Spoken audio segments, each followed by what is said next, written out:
নমস্কার বন্ধুরা, the artistic soul চ্যানেলে তোমাদের সকলকে স্বাগত জানাই। আবার চলে এসেছি আর একটা নতুন ব্লগ নিয়ে। আর আজকে আমাদের পুরীতে তৃতীয় দিন। আজকে আমরা যাব হচ্ছে ভুবনেশ্বরে আজকে উদয়গিরি, খণ্ডগিরি, ধৌলি, লিঙ্গরাজ টেম্পল, কেদারগৌরী টেম্পল, এই জায়গাগুলো আজকে আমরা ভিজিট করব। পুরী থেকে ভুবনেশ্বর যেতে গেলে তোমরা যদি নিজস্ব গাড়ি নিয়ে যাও তাহলে তোমাদেরকে মোটামুটি একটু সকাল সকালই বেরোতে হবে। কারণ সকাল সকাল না বেরোলে তোমরা সমস্ত জায়গাগুলো ভিজিট করে কমপ্লিট করতে পারবে না। তো তাই জন্য আমরা মোটামুটি চা ঠা খেয়ে 7টা নাগাদ বেরিয়ে পড়েছিলাম। কারণ ভুবনেশ্বরে প্রচুর টেম্পল আছে। তোমরা যদি সমস্ত টেম্পল ভিজিট করতে যাও তাহলে তোমাদেরকে 2 দিন স্টে করতে হবে। বাট সবাই সেটা করে না। যারা পুরী যায় তা 7 দিনের জন্য বা 5 দিনের জন্য, তারা মেন যে জায়গাগুলো সেই জায়গাগুলোই তারা ভিজিট করে। তার মধ্যে ধৌলি হচ্ছে প্রথম। ধৌলি স্তূপটা হচ্ছে খানিকটা উঁচু পাহাড়ের ওপরে। তোমরা মোটামুটি ধৌলি স্তূপের কাছাকাছি যখনই যাবে তখনই দেখবে রাস্তাটা এঁকে বেঁকে পাহাড় কেটে বানানো হয়েছে। তো এই যে চলে এসেছি ধৌলি স্তূপ। এই জায়গাটাতে তোমরা গাড়ি পার্কিং করবে, পার্কিংয়ের জন্য এই জায়গাটা। এখান থেকে পুরো ভুবনেশ্বরটাকে খুব সুন্দরভাবে দেখা যায়। অসম্ভব সুন্দর লেগেছে এই জায়গাটা। চলো যাওয়া যাক। প্রথমে এইখানে গাড়িটা পার্কিং করার পর কিছুটা সিঁড়ি দিয়ে তোমাদেরকে উঠতে হবে। ধৌলি স্তূপে শুধু ধৌলি স্তূপ নয়, এছাড়াও আরও বিভিন্ন ধরনের ঠাকুরের মন্দির রয়েছে। তোমরা সমস্ত মন্দিরে যাবে। আমরা সমস্ত মন্দিরে গেছি, প্রণাম করেছি। তোমাদের যা সামর্থ্য তা প্রণামই দেবে। এই ধৌলি শান্তি স্তূপটা হচ্ছে ভুবনেশ্বর থেকে 8 কিলোমিটার দক্ষিণে দয়া নদীর তীরে অবস্থিত এবং এটি একটি পাহাড়। ধৌলি স্তূপ অ্যাকচুয়ালি শান্তি স্তূপের জন্য পরিচিত। এই শান্তি স্তূপটি সম্রাট অশোক নির্মাণ করেছিলেন কলিঙ্গ যুদ্ধের পর। জানা যায় যে কলিঙ্গ যুদ্ধে জয়ী হওয়ার পর তিনি তার যেই যুদ্ধে কলিঙ্গ বাহিনীর যে মৃত্যু এবং রক্তপাত দেখে সম্রাট অশোককে অনুভব করিয়েছিলেন যে তিনিই ধ্বংসের কারণ। তখন তিনি এই যুদ্ধের পর ত্যাগ করে বৌদ্ধ ধর্ম গ্রহণ করেছিলেন এবং শান্তিস্তূপ নির্মাণ করেছিলেন। আমরা অনেকেই ছোটোবেলায় এই ইতিহাসের পাতায় এই গল্পটি পড়েছি। তো আজকে সেই ধৌলি স্তূপেই আমরা এসে আজকে হাজির হয়েছি। এই শান্তিস্তূপের ওপর থেকেও তোমরা পুরো ভুবনেশ্বরটাকে সম্পূর্ণভাবে দেখতে পাবে। অপূর্ব দৃশ্য। তোমরা অবশ্যই কিন্তু এই ধৌলি স্তূপে আসবে। এই ধৌলি স্তূপে বুদ্ধদেবের মূর্তি রয়েছে, দেখবে একটা সারিতভাবে বিভিন্ন ধরনের। আমাদের অত বেশি সেই ব্যাপারে জ্ঞান নেই। যাই হোক, আমার অসম্ভব সুন্দর লেগেছে। এবং ধৌলি স্তূপের ওপরে যখন তোমরা দাঁড়িয়ে থাকবে, এই যে জায়গার যে হাওয়াটা, পুরীতে প্রচণ্ড গরম অথচ ভুবনেশ্বরেও প্রচণ্ড গরম, অথচ ধৌলি স্তূপে এই জায়গাটা আসার পর কোনো গরম তোমার অনুভূত হবে না। মনে হবে যেন তুমি একটা শান্তির জায়গায় এসে গেছো। সত্যি এটা এক কথায় শান্তিস্তূপ। চলো, ধৌলি স্তূপ আমাদের দেখা কমপ্লিট। এরপরে যাব হচ্ছে আমরা লিঙ্গরাজ টেম্পল।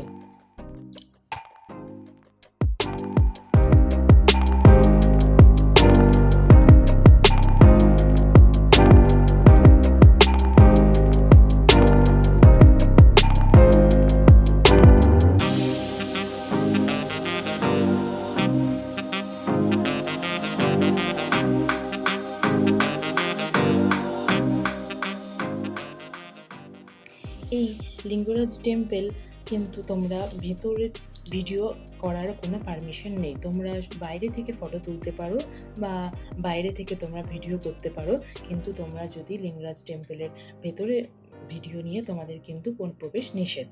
টেম্পলটি হচ্ছে ভুবনেশ্বরের বৃহত্তম ও প্রাচীনতম মন্দির। এই মন্দিরে শিবলিঙ্গকেই ভগবান শিব ও ভগবান বিষ্ণুকে একসঙ্গে গর্ভগৃহে পূজা করা হয়।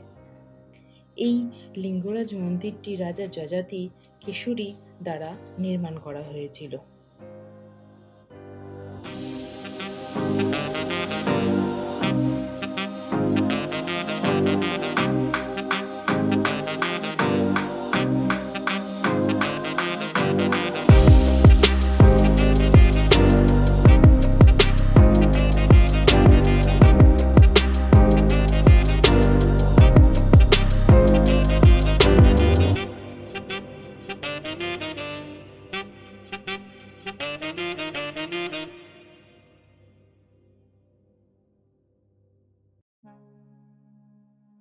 টেম্পল পরিদর্শন কমপ্লিট করে আমরা এরপর চলে এসেছি উদয়গিরি, খণ্ডগিরি। এই উদয়গিরি, খণ্ডগিরি হচ্ছে দুটো পাশাপাশি। খণ্ডগিরি থেকে উদয়গিরি দেখা যায়। এসেছি আমাদের দ্বিতীয় গন্তব্যস্থলে। আর এই উদয়গিরি, খণ্ডগিরিতে এই পার্কিংয়ের ব্যবস্থাটা আমার অসম্ভব সুন্দর লেগেছে। মানে এতটা এরিয়া জুড়ে পার্কিংয়ের অবস্থা যে যতই ভিড় হোক না কেন, আশা করি কোনো অসুবিধা হয় না। তোমাদের গাড়ি পার্কিং করে একটুখানি হেঁটে যেতে হবে। এরপরে হেঁটে যাওয়ার পরে তোমরা এখানে কিছু দোকানপাট দেখতে পাবে। আমরা এখানেই ব্রেকফাস্ট করেছিলাম। এরপরে এখানেও একই সিস্টেম।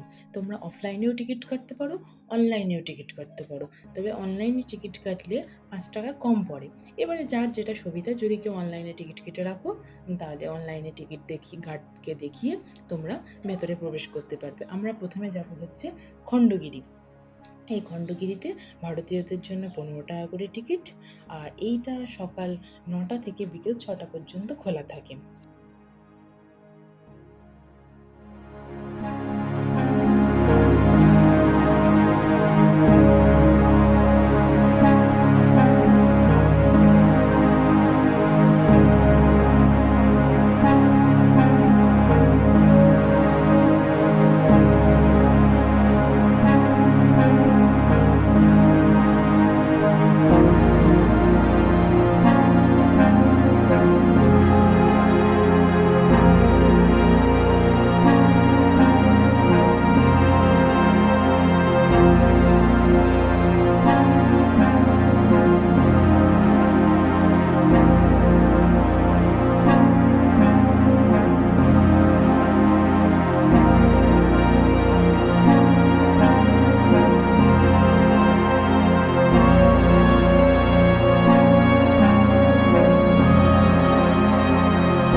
খণ্ডগিরির গুহাগুলি জৈন তপস্বীদের বসবাসের জন্যই রাজা খারাভেলির রাজত্বকালে করা হয়েছিল। এই খণ্ডগিরিতে রয়েছে 15টি গুহা। তার মধ্যে সবথেকে গুরুত্ব হচ্ছে রানী গুম্ফা। এই রানী গুম্ফা হচ্ছে দোতলা বিশিষ্ট। এখানে আরও অনেক গুম্ফা রয়েছে, তার মধ্যে রানী গুম্ফাটাই হচ্ছে সবথেকে বড়। এছাড়াও রয়েছে এখানে হাতি গুম্ফা, এই যে হাতি গুম্ফা। এছাড়াও অনন্ত গুম্ফা রয়েছে, গণেশ গুম্ফা রয়েছে, জয়া, বিজয়া, মানকাপুরী, ব্যাঘ্র, সর্প গুম্ফা। খণ্ডগিরি থেকেও ভুবনেশ্বর শহরটাকে খুব সুন্দরভাবে দেখা যায়। আর তার থেকেও বড় কথা, খণ্ডগিরি থেকে উদয়গিরিকেও খুব সুন্দর দেখা যায়, এবং অনেকেই উদয়গিরিটা যায় না। খণ্ডগিরি থেকেই উদয়গিরি যেহেতু দেখা যায়, তাই জন্য অনেকেই উদয়গিরি যায় না। তবে তোমরা চাইলে যেতে পারো। আমরা গেছিলাম, এবং খণ্ডগিরি থেকে উদয়গিরির ওই জৈন মন্দিরটি অসম্ভব সুন্দর লাগে। আর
খণ্ডগিরি আমাদের পরিদর্শন কমপ্লিট। এরপরে যাব হচ্ছে উদয়গিরি।